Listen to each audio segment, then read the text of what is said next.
Bienvenue à la mission. Je me présente Bertoli Gaspard, pasteur de l'église La Mission. Écoutez, nous sommes si heureux et honorés, et ça je le dis au plus profond de mon cœur, que vous regardez cette vidéo et nous voulons vous servir de toutes les manières possibles. Si c'est la première fois que vous nous visionnez, eh bien, bienvenue et merci pour votre confiance de nous écouter. Je vais aborder le sujet de la maturité spirituelle. Vous savez sans doute que la vie chrétienne a été décrite comme une vie de victoire et une vie de combat. Dans chacun de ces cas, certaines disciplines doivent être suivies si l'on veut atteindre l'objectif d'être mature spirituellement. On ne peut pas être un disciple de Jésus si on n'aspire pas à la maturité spirituelle, si on n'aspire pas à grandir sur le plan spirituel. Si l'on veut développer un caractère semblable à Jésus dans notre vie, il y a certaines disciplines ou habitudes qu'on doit pratiquer dans le cadre de notre mode de vie. Le but d'être spirituellement mature est de devenir de plus en plus comme Jésus. Toutefois, cela ne se fait pas par le biais de la performance. Cela ne se fait pas par notre propre force. Vous savez quoi? C'est le Saint-Esprit, l'Esprit de Dieu, qui est le facilitateur du changement, agissant avec le pouvoir et le but de nous faire grandir dans le Christ. Or, la résultante sera le changement en vous, car, comme je vous l'ai dit d'entrée de jeu, vous ne pouvez pas vous changer vous-même par vos propres forces, spirituellement parlant. Vous pouvez cependant coopérer avec l'Esprit de Dieu qui va vous mettre dans des circonstances pour être transformé. Ce message me tient vraiment à cœur parce qu'on doit tous aspirer à la maturité spirituelle. On est censé de grandir sur le plan spirituel. On ne peut pas rester au même niveau spirituel. Ça ne marche pas. Bref, comme tout procédé, le Seigneur vous a doté des moyens pour y accéder. C'est par le biais des disciplines spirituelles. Les disciplines spirituelles sont les canaux catalysés par le Saint-Esprit qui vont activer la croissance dans le cœur, dans votre cœur. Et le deuxième livre de Pierre, chapitre 3, le verset 18, se lit comme suit. « Mais grandissez dans la grâce et dans la connaissance de notre Seigneur et Sauveur Jésus-Christ. À lui soit la gloire, maintenant et pour l'éternité. Amen. » Donc on le voit ici, l'apôtre Pierre l'a si bien décrit en termes de la croissance spirituelle. On le voit ici, grandir dans la connaissance, grandissez dans la grâce. Donc on voit une certaine forme de maturité. Et on va mettre les choses au clair. Vous ne pouvez pas grandir spirituellement parlant si vous n'êtes pas encore né de nouveau, c'est-à-dire accepter Jésus-Christ. Il vous est impossible de grandir spirituellement si vous n'avez pas accepté Jésus-Christ dans votre vie. Écoutez, vous pouvez en apprendre davantage sur la croissance spirituelle sans être un élève de Christ. Mais pour commencer à grandir en tant que chrétien, la première étape est d'en devenir un et de comprendre ce que c'est l'Évangile. L'Évangile ne concerne pas quelque chose que nous faisons, mais ce qui a été fait pour nous. L'Évangile n'est pas une recette pour vous donner de bons conseils, ni un code d'éthique, ni une série de règles de conduite à suivre pour, n'est-ce pas, avoir la faveur de Dieu. L'Évangile est la bonne nouvelle. Cette bonne nouvelle consistant à annoncer que nous avons été sauvés de la colère à venir à la fin du monde. Or, il y a un problème. Il y a un problème. Le problème fondamental est que nous sommes aliénés à cause du péché. Donc, le seul moyen pour s'en sortir, c'est que nous devons être réconciliés avec Dieu. Mais ça ne reste pas là. Comment être réconcilié avec cet être suprême qu'on appelle Dieu? Il faut bien se poser la question. Eh bien, le seul moyen de nous réconcilier avec Dieu est à travers son Fils, Jésus-Christ. C'est ça la bonne nouvelle que l'on qualifie d'évangile. Ainsi donc, la première étape est d'avoir la foi, faire confiance en Jésus-Christ pour pouvoir être mature spirituel. Et en un instant que vous avez cette foi, eh bien, il entrera dans votre cœur et vous insufflera une nouvelle vie. Et alors, vous commencez le parcours pour grandir en Jésus. La maturité. L'Évangile change notre attitude face aux circonstances auxquelles nous sommes confrontés. Nous sommes activés, ça je vous le dis, nous sommes activés pour voir les choses du point de vue de Dieu. Alors, nous sommes capables d'appliquer l'Évangile aux circonstances auxquelles nous sommes confrontés. La puissance de l'Évangile pénètre notre cœur, nous amenant à une profonde gratitude pour l'amour et la grâce de Dieu, et cela révèle même nos motivations intérieures, nos désirs et nos idoles de nos cœurs, ce qui nous conduit à la rupture et à l'humilité. C'est ça la croissance spirituelle. Dans le fond, la croissance spirituelle est simplement une question d'amour. C'est une question d'amour. Vous pouvez, ça je vais vous dire ceci, vous pouvez faire une rétrospection en ce sens. Êtes-vous en train de devenir une personne plus aimante? Il faut savoir que l'amour essentiellement s'exprime dans le service et le sacrifice envers Jésus et envers les autres. C'est ce que Dieu essaye de faire produire dans et à travers votre vie. C'est ce que Dieu essaye de faire produire, je le répète, dans et à travers votre vie. Ne vous méprenez pas. L'Évangile n'est pas une religion. Ce n'est pas une religion avec un tas de choses à faire et à ne pas faire. Ce n'est pas une religion purement dite humaine. L'Évangile s'agit d'une relation avec Jésus, dans lequel vous apprenez à l'aimer de plus en plus et à devenir de plus en plus comme lui quotidiennement dans vos convictions, c'est-à-dire ce que vous croyez, quotidiennement dans votre caractère, c'est-à-dire ce que vous ressentez, et quotidiennement dans votre conduite, comment vous vous comportez. Dieu a pour mandat d'amener les gens à Jésus afin qu'ils puissent être pardonnés de leurs péchés et sauvés du jugement éternel. C'est un mandat très sérieux. Et il veut vous utiliser dans cette mission. Dieu vous a créé pour faire partie de son projet et de sa mission dans le monde. C'est incroyable ça. Et le but de vous faire grandir spirituellement, c'est-à-dire atteindre cette maturité, est finalement pour que vous puissiez devenir plus utile pour lui. Le Seigneur n'est pas le génie dans la lampe pour vous donner ce que vous voulez dans votre vie.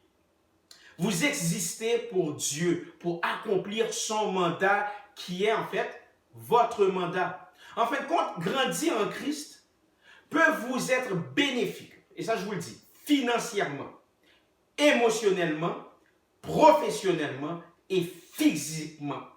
Mais ce n'est pas le but ultime, ok? Ce n'est pas le but ultime. Par contre, cela fait partie du processus, car on vit sur terre.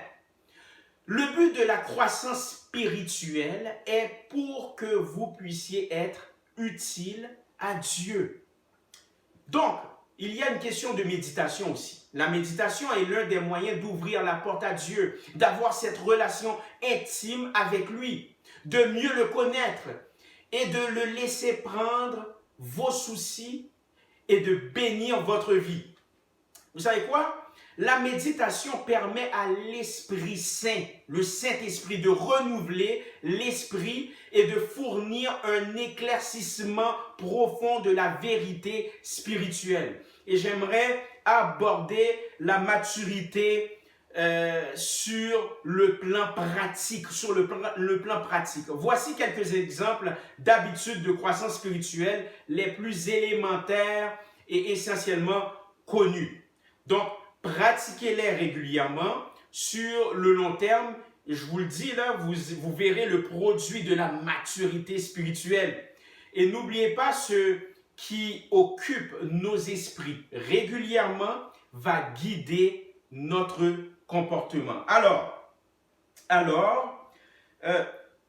Écoutez, la première habitude est de réserver du temps pour la prière et la lecture de la Bible. Prenez le temps de prier régulièrement. Priez pour vos familles. Priez pour ceux qui sont les plus proches de vous, notamment les amis, les membres de l'église locale, collègues de travail, condisciples de classe, etc. Priez pour la société.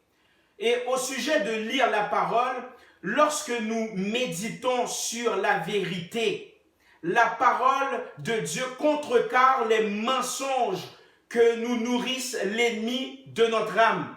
La parole de Dieu contrecarre la mentalité antichrétienne.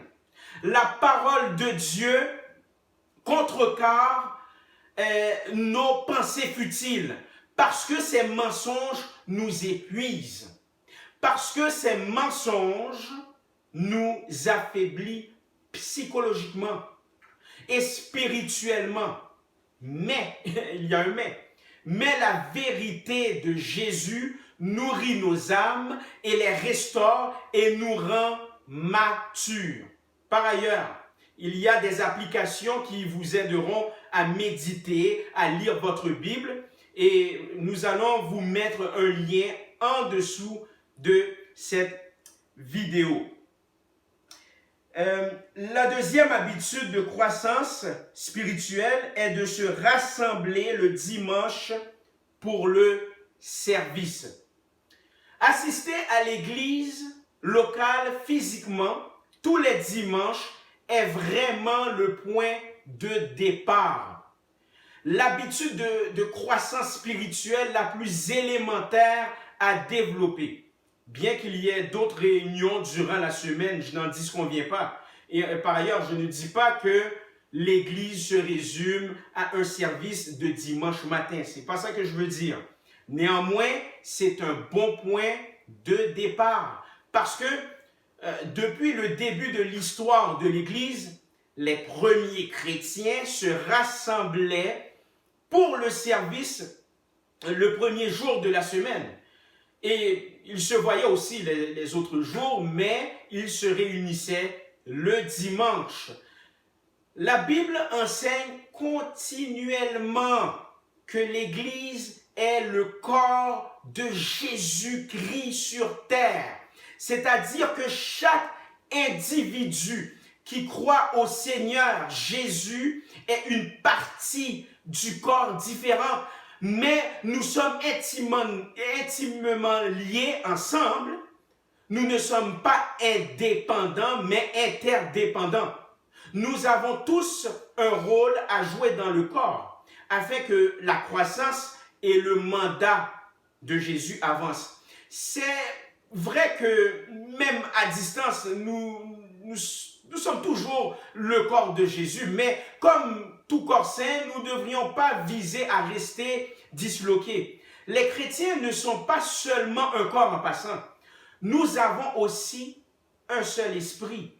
C'est l'esprit de Jésus, le Saint-Esprit, la troisième personne de la Trinité, habite l'Église de Dieu.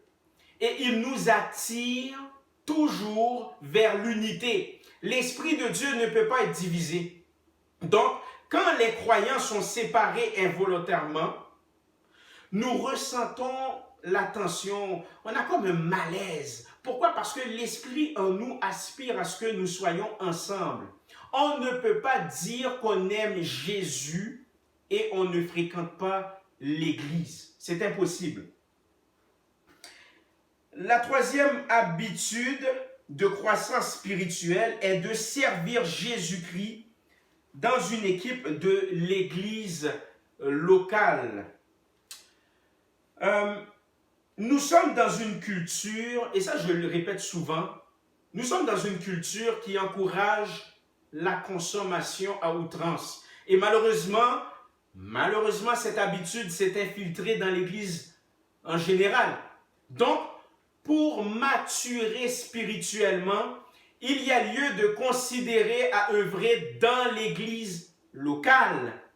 Une personne qui assiste à l'église locale, mais ne fait pas de bénévolat, va faiblir tôt ou tard. Cette personne va faiblir. Lorsqu'on est touché par l'amour de Jésus, on va lui répondre également par le service, puisque Jésus-Christ lui-même est venu servir dans l'histoire. Donc, si les gens commencent à servir, ils ont tendance à croître sur le plan spirituel. La quatrième habitude est la générosité. Donner une offrande fait avancer l'œuvre de Dieu. Pourquoi? Parce qu'il faut de l'argent pour gérer un organisme organique tel que l'Église locale. Si tous les chrétiens apportaient fidèlement leurs dons, imaginez ce qui pourrait être accompli par l'Église locale. C'est incroyable. Non seulement, et ça je vous le dis sincèrement, non seulement l'offrande fait avancer l'œuvre de Dieu, mais elle bénira vos finances. Je vais vous raconter un petit témoignage. Je me souviens lorsque j'étais jeune dans la foi et j'entendais ça de la part d'un prédicateur par rapport à l'offrande.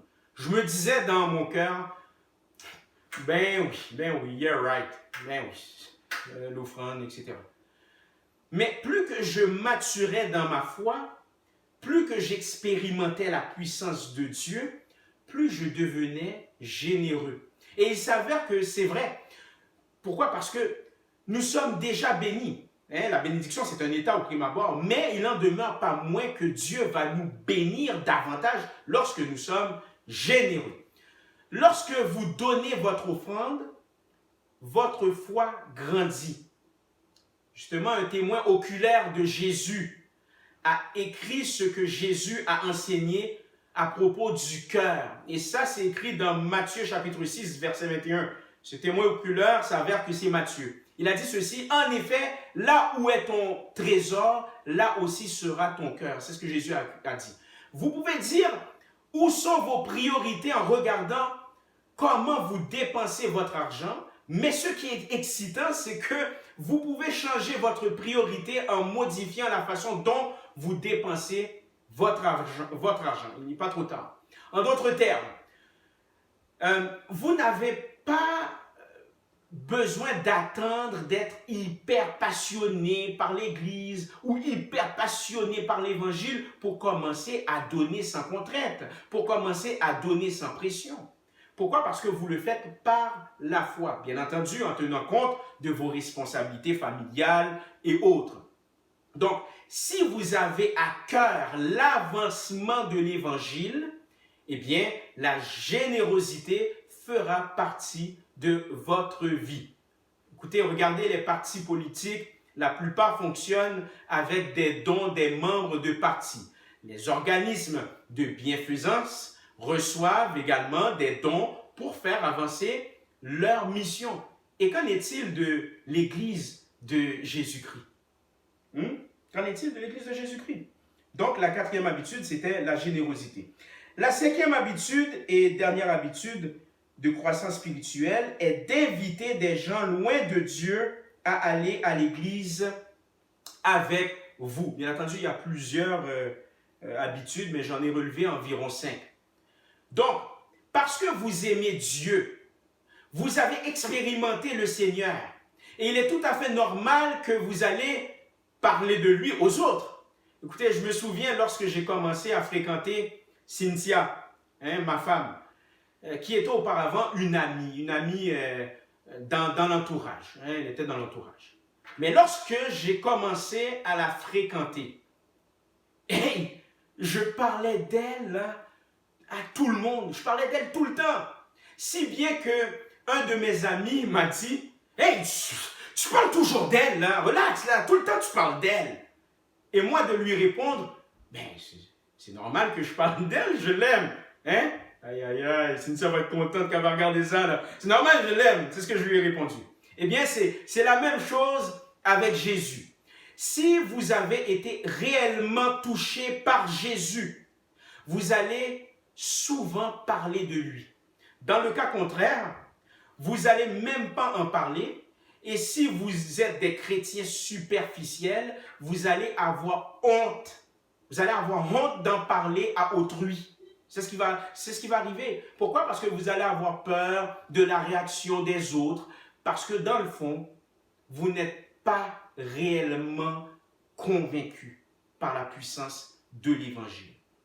Mais lorsqu'on a été réellement touché par le message de l'Évangile, par la puissance de Jésus-Christ, nous allons en parler aux autres. C'est tout à fait naturel. On ne se force pas à en parler. En conclusion, je vous encourage à continuer à grandir sur le plan spirituel, à expérimenter le Seigneur et à appliquer les disciplines spirituelles en toute liberté.